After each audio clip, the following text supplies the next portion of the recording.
ما ازدواج کنیم بعد یه مدتی رابطمون سرد نمیشه؟ نه عشقم چرا سرشه؟ من یکی از آرزوام اینه که زودتر ازدواج کنیم. بهت قول میدم هر شب تو بغلت بخوابم. این دست رو من وردار، خدا خفتت به دنگار 10 تن گذاشی رو باتون بستم درد گرفت. مگه نگفتی هر شب کنه برو نچسب به من بعد مزد میام. میشه کم به من بچسبی نفست مخوره پشت گردنم انگار اسب داره نفس میکشه. پتو بده منم سردم.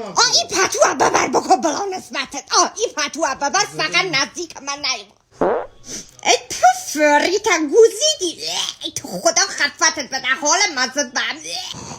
ای علی خفتت بده.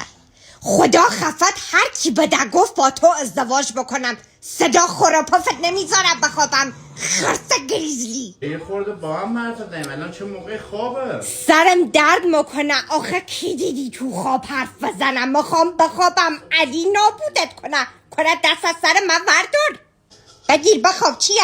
کام حرف بزن. مگه قرار نشد هر شب لباسای خوشگل بپوشی؟ لباس چه؟ کی تو خواب لباس قشنگ میپوشه؟ از این لباسای پرستاری. ای به مورد نو خدا خفتت بده. این چیزا کی یادت داده؟ ها؟ خودت گفتی. خدا خفت من بده. اگه لباس پرستاری چیه؟ رو بود